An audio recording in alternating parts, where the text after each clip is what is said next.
Amados irmãos, vamos abrir as nossas Bíblias.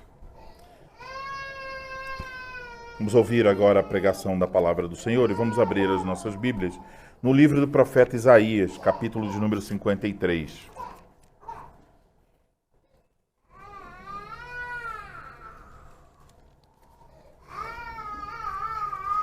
Isaías 53.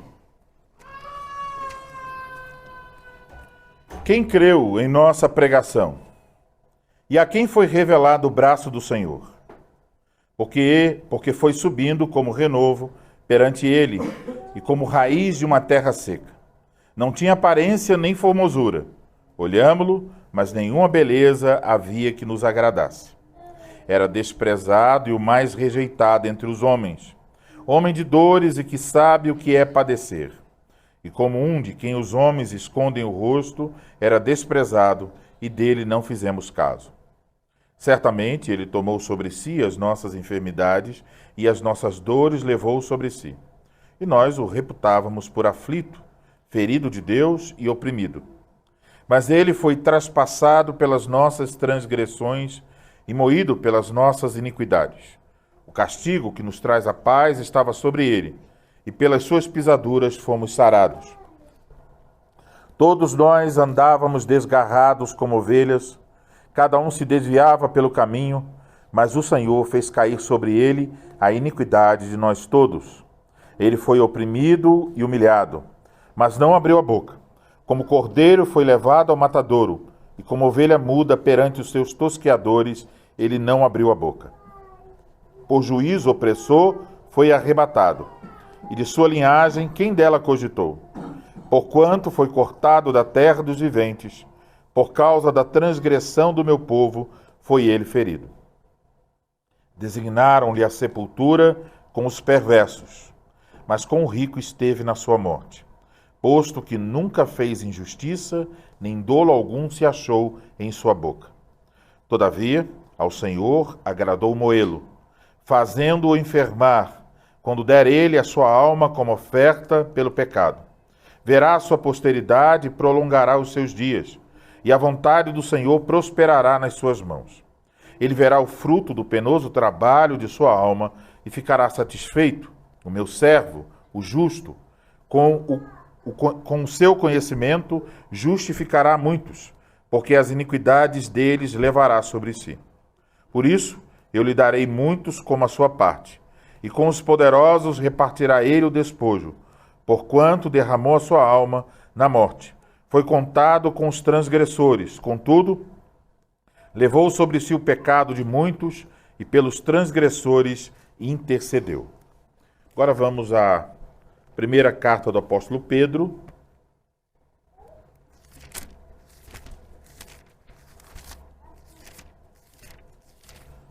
capítulo de número 2,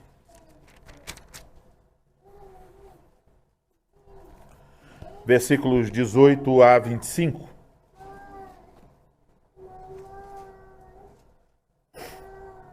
Primeira Pedro, capítulo 2, versículo 18 a 25. Servos, sede submissos, com todo temor ao vosso Senhor, não somente se for bom e cordato, mas também ao perverso. Porque isto é grato, que alguém suporte tristezas, sofrendo injustamente por motivo de sua consciência para com Deus. Pois que glória há, se pecando e sendo esbofeteados por isso, o suportais com paciência. Se, entretanto, quando praticais o bem, sois igualmente afligidos e o suportais com paciência, isto é grato a Deus. Porquanto para isto mesmo fostes chamados, pois que também Cristo sofreu em vosso lugar, deixando-vos exemplo para seguirdes os seus passos, o qual não cometeu pecado, nem dolo algum se achou em sua boca. Pois ele, quando ultrajado, não revidava com ultraje. Quando maltratado, não fazia ameaças, mas entregava-se àquele que julga retamente, carregando ele mesmo em seu corpo, sobre o madeiro, os nossos pecados, para que nós, mortos para os pecados, vivamos para a justiça. Por suas chagas fostes sarados, porque estáveis desgarrados, como ovelhas, agora, porém, vos convertestes ao pastor e bispo da vossa alma. Agora vamos ouvir a nossa confissão, Dia do Senhor, de número 15.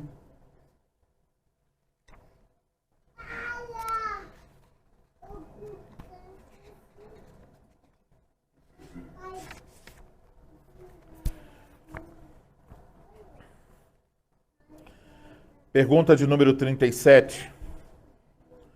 O que você confessa quando diz que ele padeceu? Resposta. Durante todo o tempo em que viveu sobre a terra, e especialmente no final, Cristo suportou no corpo e na alma a ira de Deus contra o pecado de toda a raça humana. Assim, por seu sofrimento, como único sacrifício de expiação, ele redimiu o nosso corpo e a nossa alma da condenação eterna e conquistou para nós a graça de Deus, a justiça e a vida eterna. Pergunta 38. Por que ele padeceu sob o julgamento de Pôncio Pilatos? Resposta. Embora inocente, Cristo foi condenado por um juiz terreno, e assim ele nos livrou do severo juízo de Deus que haveria de cair sobre nós. Pergunta 39. Há algum sentido especial em Cristo ter sido crucificado e não ter morrido de outro modo? Resposta, sim.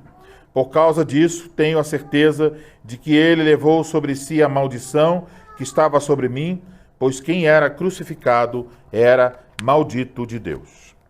Agora vamos voltar à primeira carta do apóstolo Pedro.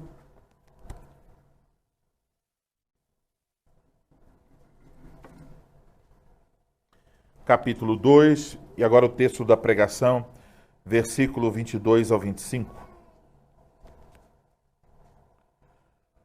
O qual não cometeu pecado, nem dolo algum se achou em sua boca.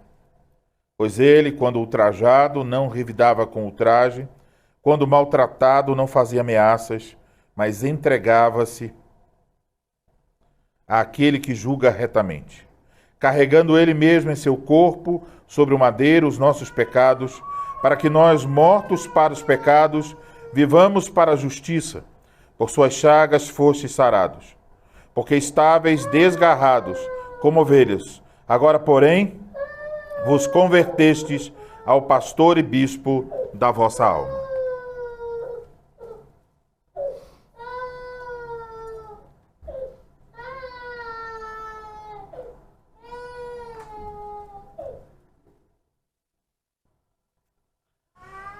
Vamos orar, irmãos.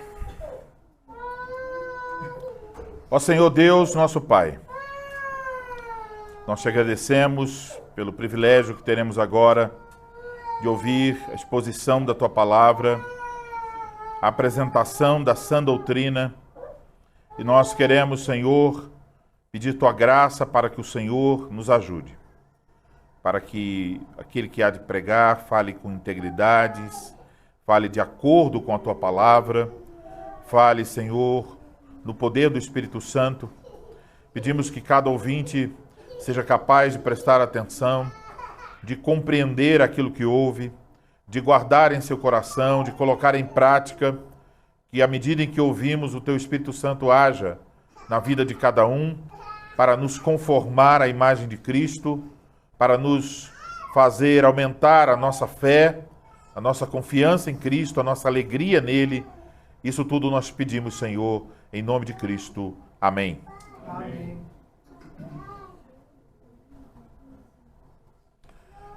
Amados irmãos, quando nós confessamos que Jesus Cristo, nosso Senhor, o Filho unigênito de Deus, aquele que assumiu a natureza humana da carne e do sangue da Virgem Maria, padeceu sob Pôncio Pilatos, foi crucificado, morto e sepultado, desceu ao inferno.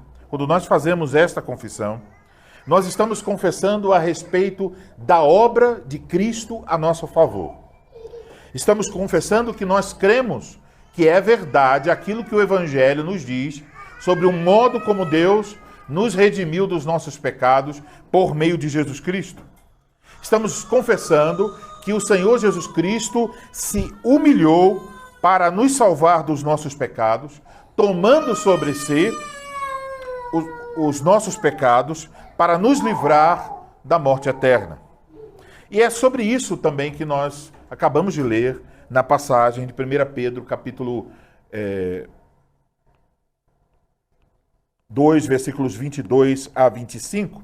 Essa passagem nos ensina sobre o sofrimento e morte do Senhor Jesus Cristo em nosso lugar. E nós vamos ver 3 pontos ao observar essa passagem de 1 Pedro. Primeiro, como se deu o sofrimento e morte de Cristo. Segundo, quais os benefícios do seu sofrimento e morte. E terceiro, quais as implicações do seu sofrimento e morte. Então, em primeiro lugar, vamos pensar sobre como se deu o sofrimento e morte de Cristo. Nós podemos notar em nossa leitura que o contexto no qual esta passagem está, o apóstolo Pedro está falando sobre a submissão. Por exemplo, no capítulo 2, versículos 11 a 17, ele escreveu sobre a submissão às autoridades. Lemos versículo 18 a 20. Ele também fala da submissão dos escravos aos seus senhores, mesmo quando esses senhores são severos. O apóstolo explica que se alguém está sofrendo por causa do pecado e sofre com paciência esse sofrimento, isso não é nada demais. Não tem nenhum motivo para a pessoa se orgulhar. Mas ele também diz: se alguém fazendo bem está sendo afligido, então isso é louvável diante de Deus. O apóstolo diz que Deus, na verdade, chamou os cristãos para uma posição na qual nós precisamos suportar o sofrimento. Com base no exemplo de Cristo, o apóstolo Pedro está então nos encorajando a suportarmos com paciência os sofrimentos, mesmo quando esses sofrimentos venham em uma situação que nós julgamos ser injusta. E aí, para esclarecer isto, o apóstolo Pedro apresenta o exemplo de Cristo. Ele utiliza diversas vezes da palavra da profecia messiânica de Isaías 53. E no versículo 22, citando Isaías 53, versículo 9, o apóstolo lembra que o nosso Senhor Jesus Cristo não cometeu nenhum pecado, nem nenhum engano se achou na sua boca. A ausência, então, total de pecado em Jesus Cristo, ele não tem nenhum pecado na sua vida, na sua boca, ressalta aqui, e também lá em Isaías, a completa injustiça do sofrimento de Cristo. Ele não sofreu porque merecia sofrer. Pelo contrário, ele era um homem perfeito, justo, sem nenhum pecado, sem nenhum engano em sua boca, mas ele foi condenado. Ele não merecia sofrer, mas ele sofreu. E com isso, o apóstolo está deixando claro que nenhum cristão pode reclamar do seu sofrimento. Ele está mostrando que Cristo deixou um exemplo quanto a isto. E este exemplo de Cristo pode ser comparado com uma cartilha. A cartilha, quando as crianças vão aprender a fazer uma letra, tem lá vários pontos. Elas vão marcando por cima dos pontos e aprendendo a escrever uma determinada letra. Da mesma forma, Cristo seguiu um caminho, que é o caminho de paciência em meio ao sofrimento, um sofrimento injusto, e o apóstolo Pedro está dizendo, bom, como cristãos, nós devemos seguir por esse mesmo caminho. Se a providência de Deus nos envia sofrimento, nós temos que ter a mesma paciência que Cristo demonstrou. E aqui, meus irmãos, nós observamos que a palavra de Deus é muito, muito diferente das pregações modernas e das pregações dos pregadores neopentecostais. Quando esses pregadores estão dizendo que nós não podemos aceitar o sofrimento. E o apóstolo Pedro está dizendo, Cristo sofreu injustamente e nós devemos estar prontos a sofrer também, mesmo quando isso for injusto. O lema de muitos cristãos de muitas igrejas, até estampado nos seus cartazes, é: pare de sofrer. E o lema das Escrituras é diferente: junte-se ao sofrimento de Cristo. Isso é diferente. No entanto, então, apesar desse lema, não é isso que nós encontramos nas Escrituras. Agora, quanto a seguir o exemplo de Cristo, nós não seguimos o exemplo de Cristo no que diz respeito à intensidade ou no tipo do sofrimento que ele seguiu. O nosso convite para seguir a Cristo no seu sofrimento é a respeito da forma como nós reagimos ao sofrimento, mesmo quando esse sofrimento seja injusto. Pedro lembra que mesmo sofrendo injustamente, o Senhor Jesus sofreu esse sofrimento, suportou esse sofrimento com paciência. Veja o versículo de número 23. Pois ele, quando ultrajado, não revidava com o traje, quando maltratado, não fazia ameaças, mas entregava-se àquele que julga retamente. Então o apóstolo coloca isso diante de nós. Ele menciona o exemplo de Cristo e com isso ele procura fazer com que seus leitores tirem o foco daquela perseguição sofrida em seus dias, o sofrimento diante das autoridades, o sofrimento dos escravos diante de senhores perversos, o sofrimento de mulheres cristãs com maridos não cristãos que estavam também sendo maus. O apóstolo está dizendo: vocês devem, no meio do sofrimento, olhar para Cristo, olhar para o sofrimento e a morte de Cristo. Mas o apóstolo deixa claro que o sofrimento de Cristo não é para nós um mero exemplo. Ele deixa claro que ao sofrer na cruz, Jesus realizou a nossa redenção. Ele efetivamente nos libertou do pecado e nos livrou da maldição. O versículo 23 nos fala sobre esse sofrimento de Cristo. E Pedro pôde falar sobre o mesmo porque Pedro foi uma testemunha ocular. Ele viu Jesus sofrer injustamente sob as ordens do governador Pôncio Pilatos. Ele viu e ouviu como os guardas e as pessoas que ali estavam ultrajaram, maltrataram, castigaram, humilharam o Senhor Jesus Cristo. Na linguagem de Isaías 53, o Senhor foi moído pelas nossas transgressões. Jesus foi castigado injustamente. Teve um julgamento injusto, mas ele se comportou como uma ovelha muda levada ao matadouro. Ele não fez ameaças. Ele apenas entregou-se a Deus, aquele que julga retamente. Ele não invocou a ira de Deus sobre os seus inimigos. Ele não requereu retaliação de Deus contra os seus algozes. Jesus sabia que esta era a vontade do Pai. Ele simplesmente entregou-se ou entregou a situação toda a Deus. O apóstolo Pedro está descrevendo este sofrimento injusto suportado por Cristo como algo que ele fez por nós. Lemos sobre isso no versículo 24.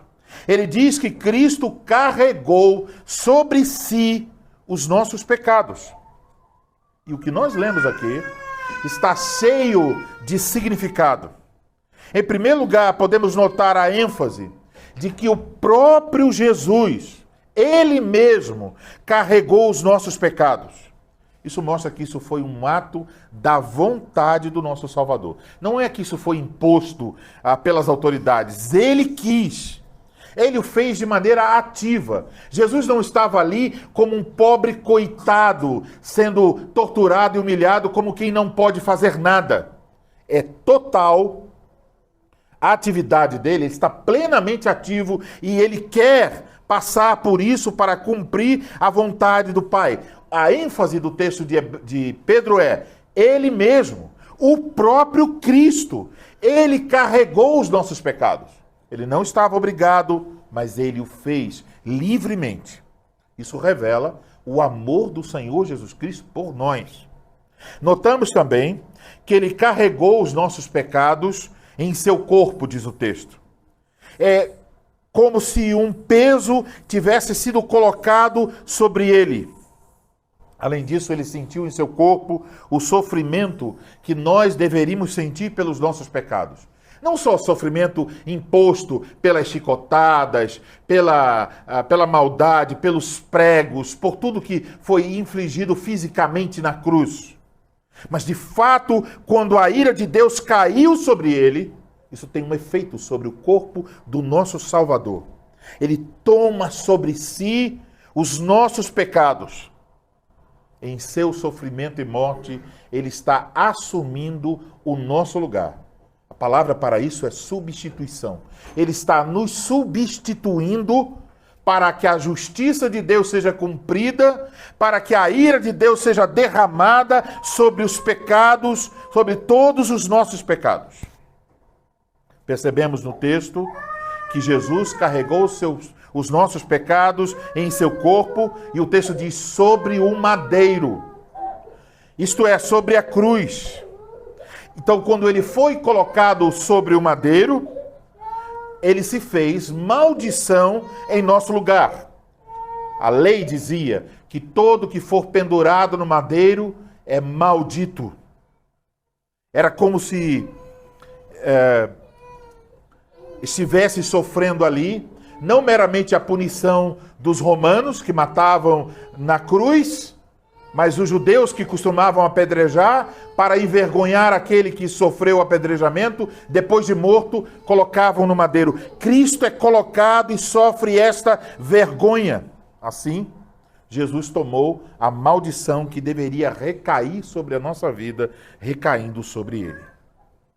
Amados irmãos, nosso Senhor Jesus Cristo sofreu em seu corpo e em sua alma. Ele sofreu injustamente para que nós pudéssemos ser justos diante de Deus. Nunca devemos esquecer isto. O justo morreu pelos injustos. Não havia nele nenhum pecado, mas ele morreu pelos pecadores. Ele morreu ainda mais pelas mãos dos pecadores. E isto é a mensagem do Evangelho. A mensagem que deve estar sempre diante de nós todos os dias de nossa vida. Cristo sofreu e morreu por mim. Portanto, eu preciso viver à sombra da cruz, à sombra do madeiro. Agora que nós já ouvimos então algo sobre como se deu o sofrimento do nosso Senhor Jesus Cristo, vamos também olhar para o segundo ponto. Os benefícios do sofrimento e morte de Cristo. Em primeiro lugar, sabemos que o primeiro benefício mais óbvio é que os nossos pecados foram carregados por Jesus Cristo. A linguagem de Pedro está refletindo as palavras de Isaías 53, versículo 4, versículo 11, versículo 12. E com isso, o apóstolo Pedro está dizendo, bom, a profecia de Isaías 53 tem o seu pleno cumprimento no Senhor Jesus Cristo. A morte dele, o sofrimento dele, é a mensagem sobre a qual Isaías estava falando. Jesus carregou nossos pecados e por isso agora nós estamos livres do pecado. Passamos da morte para a vida. Jesus nos livrou do poder do pecado, nos livrou da condenação do pecado. Nem eu, nem vocês somos mais escravos do pecado. Não estamos mais debaixo de condenação por causa do pecado. Não temos mais uma dívida para com Deus. Não estamos mais debaixo da maldição do pecado. Sua vida não é mais maldita. A sua vida é bendita em Cristo. Em Cristo temos perdão completo. Nenhuma condenação há para os que estão em Cristo Jesus. Fomos lavados, fomos purificados, fomos justificados, santificados pelo sangue de Cristo Jesus. A ideia levantada em Isaías 53 e também aqui em Pedro é que dos nossos pecados é a ideia de que como se nós estivéssemos feridos mortalmente pelo pecado. Mas Jesus, por seu sofrimento e morte, nos trouxe cura. É isso que lemos no final do versículo 24. Por suas chagas fostes sarados. Chagas no original não está no plural, está no singular. Por sua chaga foste sarado. Um ferimento causado por açoite. Essa é a ideia da palavra chaga. Para indicar de forma singular todo o sofrimento suportado por Cristo Jesus. Por sua chaga fostes curados ou sarados. A palavra curados aqui significa perdoados. Significa que não temos mais este mal terrível em nossas vidas. O pecado foi removido. Pelo seu sofrimento, Cristo nos concedeu pleno perdão dos nossos pecados. Além disso, nós que antes estávamos desgarrados e perdidos, sem direção, como diz, éramos como ovelhas perdidas, incapazes de ir a Deus pela nossa própria força, agora nós somos ovelhas do seu pastoreio. O apóstolo Pedro nos diz que Jesus é o nosso supremo pastor e bispo. Bispo significa supervisor. Significa que ele é o pastor e supervisor da nossa alma. E como pastor, Jesus está cuidando de nós. Como pastor, ele alimenta você. Como pastor, ele te dá as bênçãos de Deus. Ele guarda, orienta e cuida de toda a sua vida. Quando você está fraco, ele está cuidando de você. Quando você está ferido, ele está curando suas feridas. Quando você está desorientado, ele está dando orientação a você. Quando você está com os joelhos trôpegos, ele está restaurando e dando novas forças. E como bispo, Jesus está nos supervisionando. Significa que ele conhece cada uma de suas ovelhas. Ele vê o estado do nosso coração. Ele conhece a condição na qual nós nos encontramos. Por ele ser bispo, ele sabe quando você chora. Ele sabe quando você tem dúvidas. Ele sabe quando você tem medo. Ele sabe quando você está triste. Quando você está abatido. Ele conhece perfeitamente todas as coisas, todas as suas lutas e fraquezas. Ele é um supervisor da nossa alma. Amados irmãos, quantas bênçãos nós temos em Cristo Jesus. Ele sofreu em nosso lugar para nos dar perdão completo dos nossos pecados. E se ele tivesse feito apenas isso, nós teríamos que dizer, puxa, ele já nos deu o maior de todos os tesouros. Ele já nos concedeu a maior de todas as bênçãos. Mas, irmãos, entendam uma coisa. Jesus Cristo não perdoou vocês para largar vocês de lado. Ele não perdoou para vocês para dizer, ok, vocês estão perdoados, aqui é a linha de saída, boa sorte, vamos ver se vocês chegam no final. Não é isso que ele faz. Ele não começa uma coisa para dizer, o começo foi meu, mas o meio e o fim é por sua conta. Não. Ele começa a sua obra salvando dos nossos pecados. Mas quando ele nos salva, ele se torna para nós pastor e bispo da nossa alma. Para sempre. Quando você foi salvo, significa que Cristo assumiu uma responsabilidade sobre sua vida. Para cuidar de você. Para amar você. Para zelar pela sua vida. Para fazer você finalmente um dia entrar pelos portões celestiais. E como Cristo não é mentiroso, como Cristo não é fraco, como Cristo não é inconstante, não existe nada mais certo do que as ovelhas de Cristo entrando nos portões celestiais. Porque mesmo quando os pastores da terra falham, Cristo não falha. Mesmo quando os pastores da terra, os bispos, não podem supervisionar o seu coração, Cristo supervisiona. Ele conhece você. E ele está cuidando de você. Ele está ajudando você. Ele está orientando você em todos os momentos de sua vida. E isso é uma prova clara, do amor de Cristo por nós. Então, por essas palavras, pastor e bispo, percebemos que a nossa salvação não é uma coisa incerta, insegura, mas ela está fundamentada sobre uma rocha, o próprio Filho de Deus, que diz para nós: eu sou o pastor de vocês, eu sou o bispo da vossa alma, eu estou guiando e orientando vocês. Então, temos todas estas bênçãos em Cristo. Ele morreu na cruz não para nos deixar seguir a vida cristã sozinhos. Ele é o nosso pastor e bispo. E meus amados irmãos, isto é um grande consolo para nós.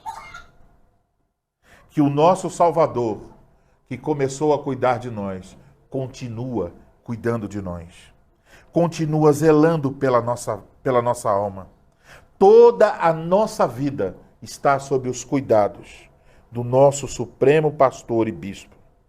Agora que ouvimos dos benefícios da morte de Cristo, vamos para o nosso último ponto. As implicações de seu sofrimento e morte. Como então podemos responder a essas coisas que Cristo fez por nós? O texto diz que uma vez que Jesus carregou nossos pecados na cruz, uma vez que ele morreu por nós, nós nos tornamos agora mortos para o pecado. O termo usado aqui para falar de morte tem a ideia de partir, indicando então que um relacionamento é rompido. Então, a implicação do sofrimento e morte de Cristo por nós é que, uma vez mortos para o pecado, nós devemos viver desta maneira, continuar a viver como mortos para o pecado. Isso não significa que nós não pecamos. Sabemos que enquanto estivermos neste mundo, nós estamos sujeitos a pecar. Mas mortos para o pecado significa que nós não estamos mais sujeitos ao poder do pecado. Não somos mais escravos do pecado. Nós podemos resistir ao pecado. Nós podemos fugir do pecado. Nós podemos lutar contra o pecado em nossa vida. E pela graça de Cristo, nós podemos vencer o pecado. Então, quando o diabo disser a você, não tem jeito, não tem como vencer esse pecado. Veja, você está caindo 1000 vezes. Você deve olhar para Cristo e buscar a graça dele para vencer aquele pecado. Falando de maneira positiva, uma vez que Cristo realizou tão grande obra em nosso favor, como diz o versículo 24, nós devemos viver para a justiça. Isso significa que podemos fazer aquilo que é justo aos olhos de Deus. Nós podemos obedecer aos mandamentos de Deus, andando pelo caminho reto das boas obras que Ele preparou para nós. Então, uma vez que Cristo sofreu e morreu por nós, para nos libertar do pecado, nós somos chamados a viver essa vida reta. Mas nós não conseguimos. Então, qual é o segredo? O segredo é que a vida reta consiste em viver em contínuo arrependimento. Reconhecendo o pecado em nossa vida, nos entristecendo por causa dele, abandonando o pecado e substituindo o pecado por obras justas, conforme a lei de Deus. E isso, meus irmãos, é a nossa luta de todos os dias. Este é o caminho da gratidão para os salvos. Uma vez que Cristo morreu em nosso lugar, morremos para o pecado. Uma implicação, portanto, de confessarmos essas palavras do credo apostólico: padeceu sob o poder de Pôncio Pilatos, foi crucificado, morto e sepultado, desceu ao inferno, é que temos este chamado para viver de uma forma coerente com as implicações da obra de Cristo a nosso favor. Ou seja, somos chamados a viver de uma vida de arrependimento, morrendo para o pecado e vivendo para a justiça. Amados irmãos, uma vez que o Senhor Jesus Cristo é o cumprimento da profecia de Isaías 53, ele sofreu, morreu e carregou os nossos pecados para nos perdoar de todos eles. Vivamos então uma vida de gratidão, nos afastando do pecado e vivendo para a justiça, porque é isso que nós somos chamados a fazer agora que estamos em Cristo Jesus. E sabemos que podemos fazer, porque temos um pastor e um bispo que nos ajuda todos os dias. Amém.